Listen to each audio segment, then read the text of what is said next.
Is a will you marry me in your future? Or maybe you do it all over again. Hi, I'm Brian Toon with Jewelry Design Center, inviting you to come see the largest selection of Will You Marry Me in the state of Montana. The brightest diamonds of every shape and size, unique settings built to last, and skilled jewelers on site offering free sizing and maintenance for life, because that's how long we want to be your jeweler. Jewelry Design Center in Missoula, on Brooks, across from the Montana Club. Coach Vigen, 4-0 in non-conference, heading Idaho State. How do you feel? Evaluate your team at this point. Well, I think we continue to make progress. You can only play the schedule that's in front of you. I know that, and this wasn't exactly the schedule that was going to be played. So appreciate the opportunity to have this game today. And I thought today, while it wasn't perfect, I thought we battled through some things of all types, offense, defense, special teams made plays on all ends, got a lot of guys in the game again. And I would assume got out of it pretty healthy at the same time. So like where we're at the end of non-conference, and we got obviously a tough conference slate ahead of us, starting with Idaho State next week. Anything that stuck out today offensively for the backup guys? You got a chance in there for some meaningful reps? Well, more effective. We mixed it up a little bit different. The line, we were a little bit deeper today than we were last time out. Colson Kuhn, I think anytime he's had an opportunity to touch the ball while he's been in this program, it's kind of looked that way. And a lot of times that's been scrimmages to this point. So to get him 10 carries, get him over 100 yards. He's a guy that can do it, and I think that was probably the biggest thing in that second half. So happy for that group to put some points on the board. I got a defensively that group while Mercyhurst kept going after it. By and large, did a pretty good job of making them at least really earn it. Second straight game of the block run. I guess what you thought of that special teams unit and that block to go around. Yeah, first it starts with Coach Udy, Coach Monaco, really digging into the scheme, trying to find an avenue for us to get a block, to get pressure, and so getting that going through the course of the preparation, and then the guys executing it. Rylan, he's the one that blocked it. He's the one that deserves the most credit. But it's a bunch of guys creating that opportunity for him and doing their jobs like any other play. And then the ball bounced up nice to Zach. So those are obviously game-changing plays we've had in both these two home wins, and hopefully we can continue to put pressure on punts as the season goes along. I guess speaking of pressure, talked a lot about defensive pressure earlier this year. It seems like you got in the back foot quite a bit. Yeah, I knew with this team, with their quarterback, he was a guy that could make some things happen. And I look, and they threw 44 times, which that means they probably dropped back to pass or whatever, close to 50 times. We had to keep corralled better. I thought we did a better job of that than we did early in that main game. I did think we matched up well with our rushers against their line, and guys by and large made the best of those opportunities. So we're not having to do it necessarily with extra guys. I think our front four can get after the quarterback pretty well, and it's great when they get those opportunities, because they certainly have gotten more and more as the game's gone on. One of the sacks was Hayden Gray. Has he emerged at all in practice over the course of the season? Yeah, I think Tate's a guy that through the course of spring and fall, we would say flashed. He's very talented young man, and even against Maine in his time, he flashed, but he flashed a little bit both ways. So my hope is that was a big step for him. In that back end, we've had to do some shuffling. Brock Steele's out, Blake Stillwell's out. So hopefully for us, Taden can really solidify himself as a guy, along with Taki, Lulakepa, Tyson Pottinger, that we can really count on. We'll get Drew Polidor back at some point in time, but until that, we'll need guys like Taki and Taden, Tyson to really step up. And I think I hope when we watch that film, that was a big step for Taden today. Colson was another guy that you talked about a lot in the offseason, him getting a touchdown today. Yeah, no, Colson, he just happens to be behind a few guys that we think are really good. But Colson made the most of that opportunity. Unfortunately, we had the fumble, and that sprung Colson to get out there. And sometimes that's the way it works. And Colson certainly made the most of it. He's he had an incredibly productive high school career. I think we know about that. But he's a guy that belongs here, and he's done a lot of things, special teams wise, dirty work, and that type of thing. But it was good to see him get some run on offense today. A couple of guys who started today, Paul Broad and Burke Mastel, and then JT Reed getting in for the first time in a while. What was just kind of thoughts on those three and their performances? Yeah, Paul and Blake Schmidt are really co-starters. I mean, someone's got to go up to the first play. I think those guys have both been playing well at the nose position. I know we went with Burke. I think JT's still playing with the club, so it'll be good to see how that looked. JT played about 5-6 plays last year. That's coming off of the year where he was an all-conference type player, and it's been a long road for him. And so really excited for him to be back.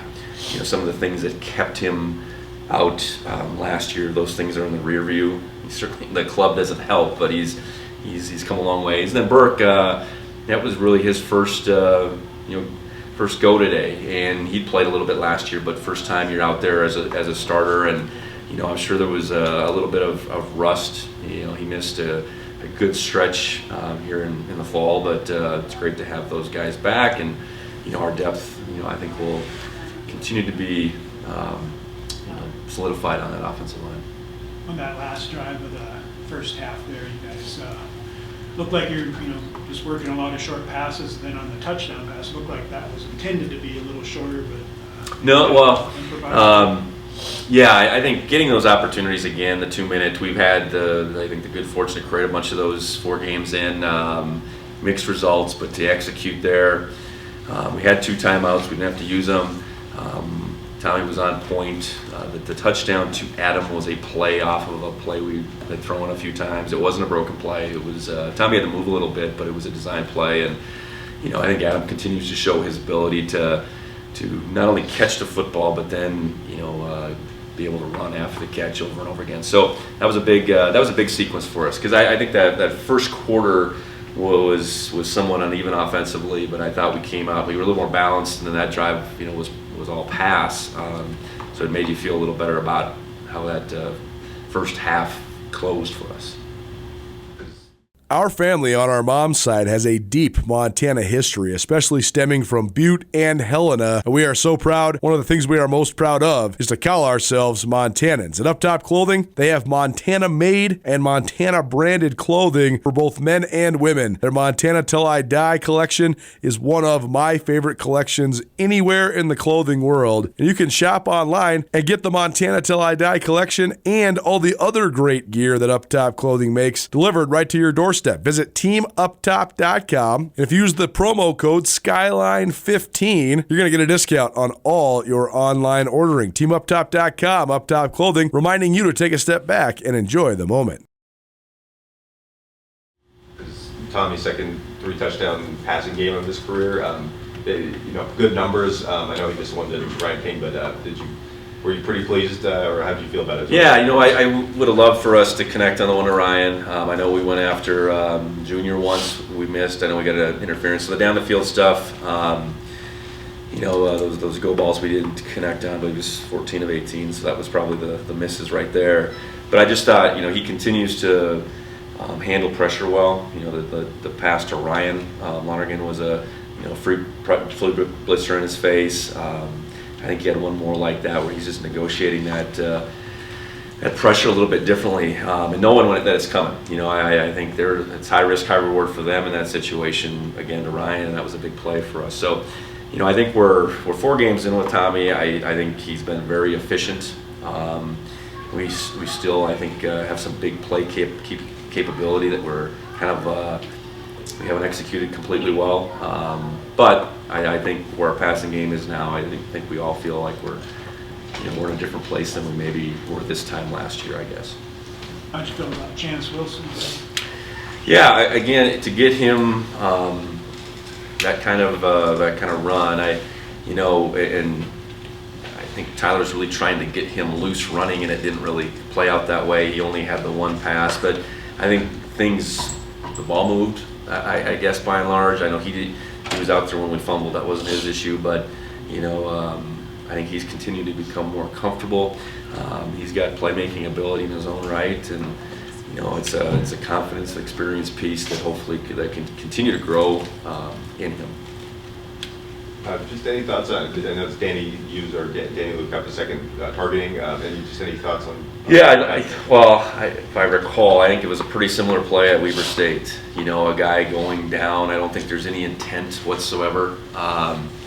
So I'll have to take a better look at it. I just saw the one flash up on the board. So, it's again, there's no intent. It's we certainly don't want to lead with the crown. I think that's ultimately what they think they saw. So, unfortunate. That's at least about a quarter of play that Danny would have missed in that sequence.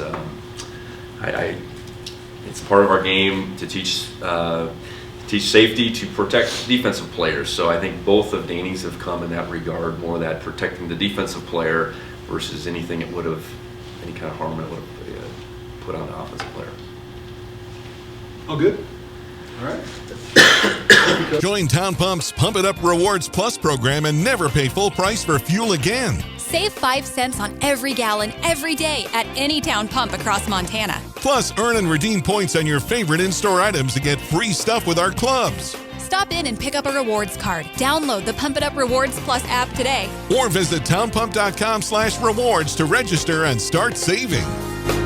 Town Pump. Right down the road. Pump it up. Oh, yeah.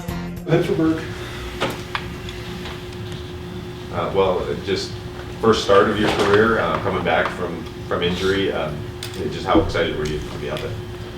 Yeah, I was pumped, but there's not a lot of things you could practice to get ready for that stadium. But yeah, it was awesome to play in front of our fans. How antsy were you? I think fall camp you were pretty healthy, and then suddenly you're out for the first 3 games. So how kind of much of a bummer, or just like I don't know, like delayed gratitude was, the last few weeks for you? I'm just glad I had the opportunity to compete for my spot back. But it was. Going through the camp thinking I'm probably gonna start in New Mexico and then getting hurt during practice. Yeah, it's not the best, but to have this opportunity to come out in front of our fans, it was special today. How'd you feel you played today? You want to give us some I played okay. I'm definitely going to find a lot of things that I need to clean up. But yeah, I felt I did all right for a first game. What about the offensive line as a whole? Not many, teams hold you guys under 300. It seemed early on they were kind of stopping you guys. So what were they doing to stop the run against you guys? Yeah, they just made a lot of things confusing for us pre-snap, to like our calls and stuff.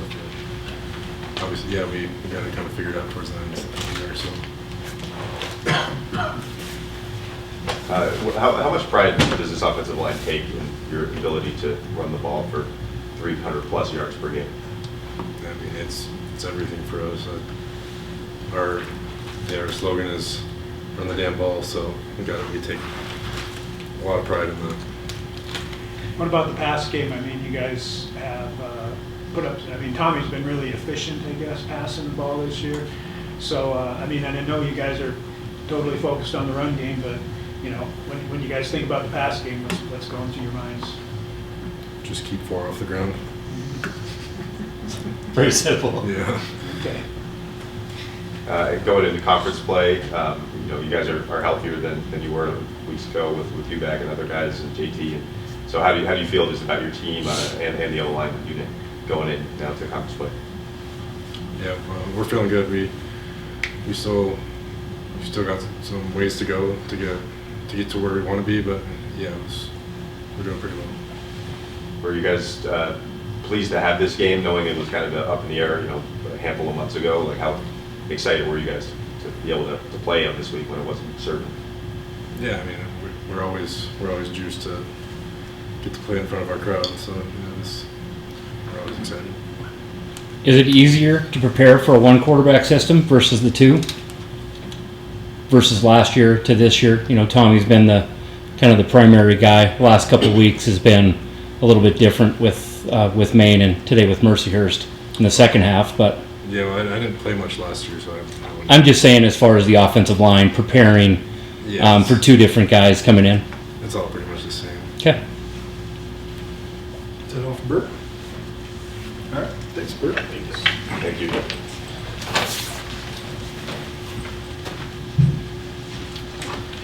What's going on, Rylan? How's it going?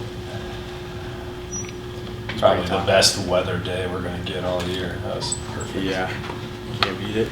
Meeting her stopped your world. The ring you give her should stop her heart. Tina, will you marry me? Not again! Don't worry, I'm gonna fix this. Because we want to be your jeweler on our beautiful diamond! Clear! Come back to me, Tina! Are you okay?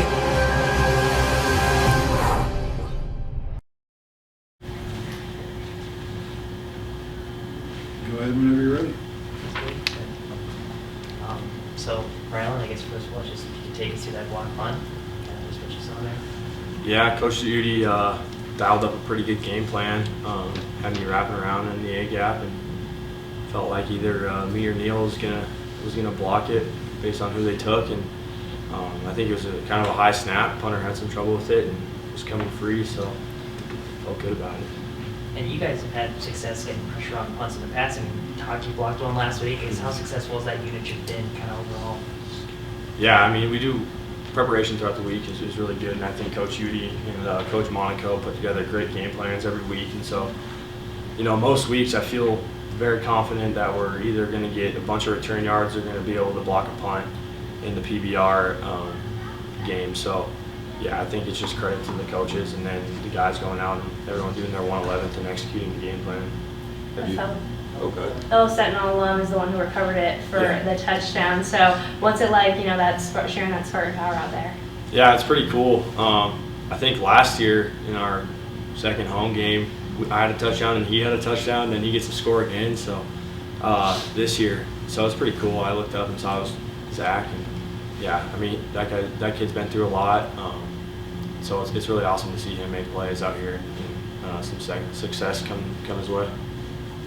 4 games in now, how would you describe overall defensively your guys' performance? It's been pretty strong in my opinion, but how would you describe it? Yeah, it has been pretty strong. I think we've been playing well, getting teams off the field on third down, getting them to third and long. So we're kind of dictating the pressure and stuff there. I'd say we need to focus on getting some turnovers. We haven't really got turnovers, maybe not a ton of opportunities, but that's going to come into play later in the year. So more we can get the ball back, the better. What does that stem from? Is that being in the wrong spots? What does the non-turnovers come from, you think, in your opinion? You know, I think it's tough with the way we've been playing defense this year. Is I feel like our play count's down. Just getting people off the field. There's been a lot of 3 and outs, but there's always chances to strip at the ball. I wouldn't say we've gotten the ball thrown to us a bunch, and guys haven't necessarily been out of position or anything, or like there hasn't really been any missed stops, but there's always opportunities to strip and rip at the ball. So yeah, trying to get a punch a ball out and whatnot, or go make a play on the ball in the air. You've had a block punt before for this? Yeah, South Dakota State last year, me and Julius collided. We hit pretty hard. We still kind of argue who blocked it, but my hand hit something, his hand hit something, and so. But yeah, that was my own block punt. Did you say anything to Zach after the touchdown today? Yeah, good job. Cherry hop right to him. No, I kind of tried to get my bearings, and I looked up, and then the ball was bouncing right there, and I saw it was him, so I was pretty excited for him. Did he thank you? What? Did he thank you?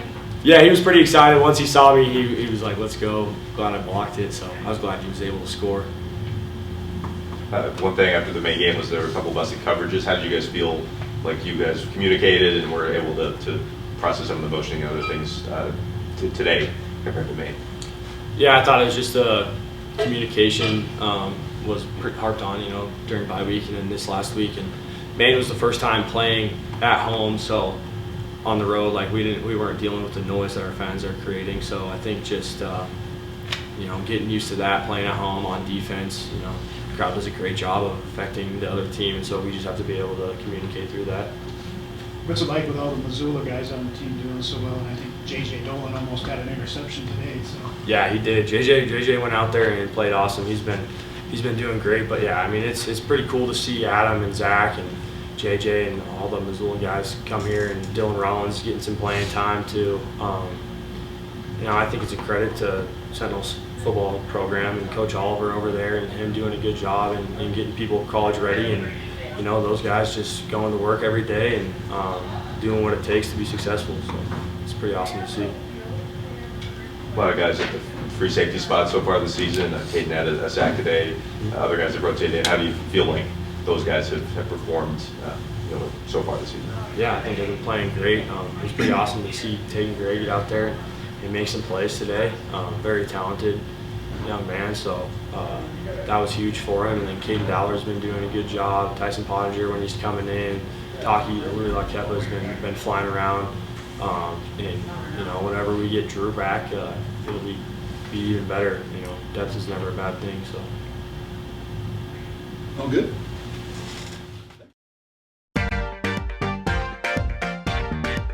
There's always a party in Montana, whether you're going to a wedding, a football game, a concert. Montana Party Bus can get you there safe and will take you anywhere in Montana. You can relax with friends in style, luxury, and safety. Western Montana based for local and regional travel within Montana borders. Montana Party Bus is great for both large and small groups with a capacity of up to 30 guests. If you want to elevate your event, call them anytime, 406-200-8096. You can also visit mtpartybus.com. Travel anywhere in Montana in style with the Montana Party Bus.